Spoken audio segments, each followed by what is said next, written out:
barang-barang kita sendiri, nikel-nikel kita sendiri. Kenapa Uni Eropa ramai? Indonesia naik pitam, sawi ditolak nikel bertindak. Kita digugat di WTO oleh Uni Eropa, dibawa ke WTO, digugat. Saya sampaikan kepada mereka, silahkan digugat, akan saya hadapi. Indonesia akan hadapi barang-barang kita sendiri, nikel-nikel kita sendiri. Kenapa Uni Eropa ramai dan menggugat? Karena industri baja mereka menjadi tidak ada yang memasok bahan bakunya. There is a strong demand for particularly nickel ore coming from the EU to Indonesia, and the current ban is hurting our firms, particularly the steel companies. You know.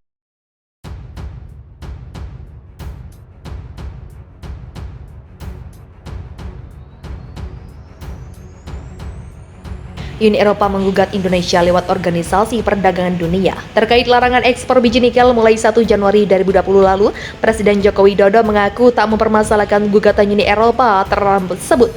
Menurutnya, selama ini Indonesia tak mendapatkan banyak nilai tambah karena puluhan tahun hanya mengekspor biji mineral mentah.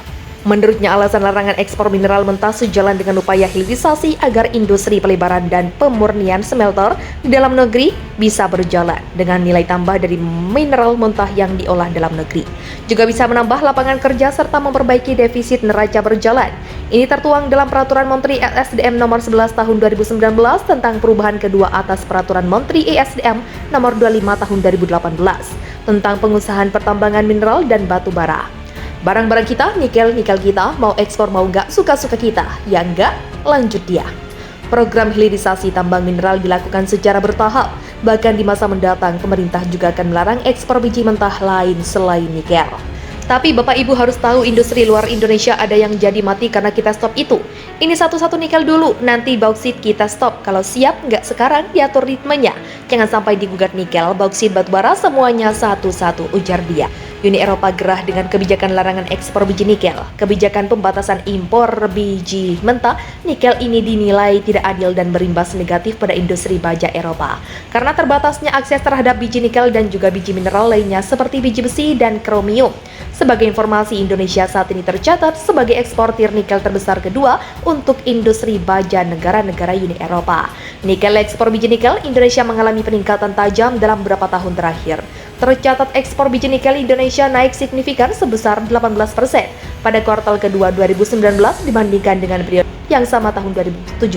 Sementara itu, Komisioner Perdagangan UE, Cecilia Malmström, berujar langkah Indonesia menyetop ekspor biji nikel membuat industri baja di Eropa dalam ancaman besar. Terlepas dari usaha yang kami lakukan, Indonesia tetap tidak beranjak dari langkahnya dan mengumumkan larangan ekspor pada Januari 2020, kata Malmström. Pemerintah Indonesia melalui Peratusan Tetap Republik Indonesia di Jenewa, Swiss resmi mengajukan gugatan terhadap Uni Eropa di WTO pada 9 Desember 2019 lalu. Gugatan diajukan terhadap kebijakan Renewable Energy Directive 2 RED 2 dengan Delegated Regulations UE. Kebijakan-kebijakan tersebut dianggap mendiskriminasikan produk kelapa sawit Indonesia. Diskriminasi dimaksud berdampak negatif terhadap ekspor produk kelapa sawit Indonesia di pasar UE. Direktur Jenderal Perdagangan Luar Negeri Kemendak Indrasari Wisnuwardana menjelaskan melalui kebijakan RED 2 UE mewajibkan mulai tahun 2020 hingga tahun 2030 menggunakan bahan bakar di UE berasal dari energi yang dapat diperbarui. Selanjutnya, Delegated Regulation yang merupakan aturan pelaksana RED 2 mengategorikan minyak kelapa sawit ke dalam kategori komoditas yang memiliki indirect reuse gas berisiko tinggi. Akibatnya, biofuel berbahan baku minyak kelapa sawit tidak termasuk dalam target energi terbarukan UE termasuk minyak kelapa sawit Indonesia. Pemerintah Indonesia keberatan dengan dihapuskannya penggunaan biofuel dari minyak kelapa sawit oleh UE.